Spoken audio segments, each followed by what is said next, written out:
Hello everyone, আসসালামু আলাইকুম। কেমন আছেন সবাই? আশা করি সবাই ভালো আছেন। তো আমি আজকে এক সুন্দর একটা রেসিপি নিয়ে চলে আসলাম। এটা একটি no fail but fail puri recipe. দেখতে পুরির মতো না হলেও খেতে কিন্তু অনেক মজার ছিল।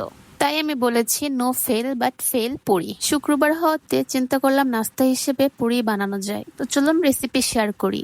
আম্মা বলেছিল ডালের ভিতরে লবণ দিলে নাকি ডাল সেদ্ধ হয় না, তার জন্য আমি লবণ না দিয়ে আগে মশলাপাতি দিয়েছি, সামান্য পরিমাণে আদা রসুন বাটা আর সামান্য কিছু পেঁয়াজ দিয়েছি। সবকিছু দেওয়ার পরে আমি কিছু সময়ের জন্য ঢেকে রাখবো যাতে ডালটা সিদ্ধ হয়ে আসে। এই তো ডালটা আমার সিদ্ধ হয়ে আসছে প্রায়। পুরি বানাতে ডালের যে পুরটা এটাই আমার কাছে বেশি পারফেক্ট মনে হয়। তো আমি এখানে চলে আসলাম ডোটা তৈরি করতে। ডো তৈরির কথা আর কি বলবো, এখানে ময়দা দিয়েছি, সামান্য পরিমাণে লবণ আর সয়াবিন তেল দিয়ে ভালো করে মুথে নিয়েছি। আমি এখানে ভালো করে মাখিয়ে নিয়েছি। আর এখানে আমি চলে আসলাম আবার ডালটা দেখতে, যে আমার প্রায় অলমোস্ট ডালটা সিদ্ধ হয়ে গিয়েছে। তো সিদ্ধ হওয়ার পর আমি এক এক করে সবকিছু দিয়ে দেবো। এখানে আমি লবণ দিয়েছি, তারপরে দিব একটু মরিচের গুঁড়া, একটু হলুদের গুঁড়া, এগুলো পরে দেওয়াই ভালো। আমি মরিচ দিয়েছি একটু বেশি পরিমাণে, কারণ আমার ঝাল পছন্দ তাই।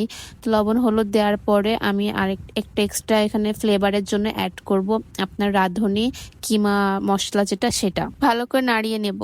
তো এখানে আমি রেস্টে রাখা ডোটার কাছে চলে আসলাম, দেখি ডোটা একদম পারফেক্ট হয়েছে। আর এখানে আমার ডালটা পুরো একদম পারফেক্ট কুক হয়ে গেছে, একদম কালারটাও চলে আসছে। তো আমি চলে আসলাম পুরিটা তৈরি করতে। সবকিছুই পারফেক্ট ছিল, বাট পুরি তৈরি করতে আসছে ঠিকই, কিন্তু পুরির কোনো শেপই দিতে পারছিলাম না আমি। এর জন্য এটা ফেল পুরি রেসিপি। যাই হোক, আমি ওইখানে অনেক চেষ্টা করতেছিলাম একটা শেপ আনার জন্য, কোনোভাবে আমি শেপ আনতে না পারায় ব্যর্থ হয়ে হাত দিয়ে চেষ্টা করছিলাম, একটু টেপে টেপে বা গোল গোল করার চেষ্টা করছিলাম। তো এখানে আমার সবগুলোই তৈরি হয়ে গেছে। তো চলে আসলাম ফ্রাই করতে। তো ফ্রাই করতেছি ঠিকই, বাট মনটা অনেকটাই খারাপ ছিল যে হাত দিয়ে আর কতটাই চেষ্টা করে এরকম শেপ আনানো যায় বা দোকানের মতন হওয়া যায়।